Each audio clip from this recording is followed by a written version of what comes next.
जय श्रीराम. श्री समर्थ सद्गुरू ब्रह्मचैतन्य महाराज गोंदवलेकर यांची प्रवचन. 3 मे. आजचा विषय निश्चयपूर्वक नामस्मरण आणि चित्तशुद्धी. मला अजून अमुक करायचे आहे ही कल्पना सोडून द्यावी.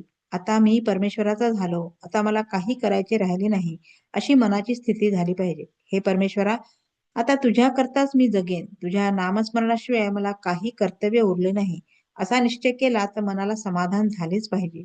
नामस्मरण होत नाही कारण वयामुळे मन थकले, हे म्हणणे बरोबर नाही. शरीर थकेल कारण लहानपणी वाढणे आणि वृद्धपणी थकत जाणे हा शरीराचा निसर्गक्रमच आहे. परंतु मन थकणे हे मात्र संयुक्तिक नाही.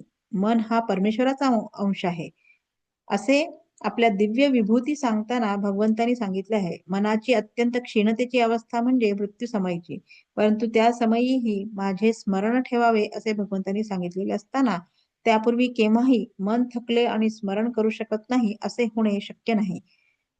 पूर्वी 6-6 तास बसून जप केलेला असेल तितका आता होत नसेल, तितके बसवणार नाही. मध्ये मध्ये झोप लागत असेल हे मान्य आहे, पण स्मरण राहू शकत नाही असे नाही होणार. मन थकले ही खरी अडचण नसून मनाचा इतर व्याप फार आहे हे खरे कारण आहे.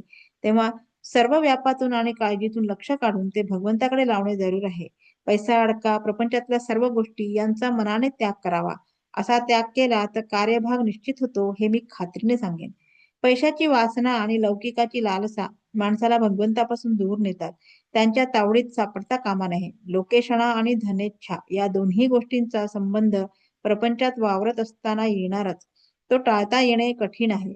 पण ज्याला भगवंताचे प्रेम पाहिजे आहे त्याने त्यांचा गुणधर्म ओळखून त्यांना वापरावे, म्हणजे त्यांच्यापासून उत्पन्न होणारे दोष त्याला बाधणार नाहीत. धर्माचरण, भगवत भक्ती, नामस्मरण आणि सत्संग हे चित्तशुद्धीचे उपाय होत. किंवा एकाच शब्दात असे म्हणता येईल की सत्संग हाच याचा तोडगा आहे. चित्तशुद्धीचे लक्षण हे की आपल्यासारखेच सर्व जग सुखी असावे ही भावना असणे. ही भावना वाढण्यासाठी सर्व जग सुखी असावे अशी प्रार्थना करण्याचा नेहमी परिपाठ ठेवावा, म्हणजे हळूहळू भगवत कृपेने साधेल. अभिमान हा मात्र चित्तशुद्धीत बिघाड करणारा आहे आणि तो केव्हा डोके वर काढेल आणि घात करील याचा पत्ता लागणार नाही. पण भगवंताच्या स्मरणामध्ये अभिमानाचे मरण आहे. म्हणून आपण भगवंताचे स्मरण अखंड टिकवूया आणि आनंदाने राहूया.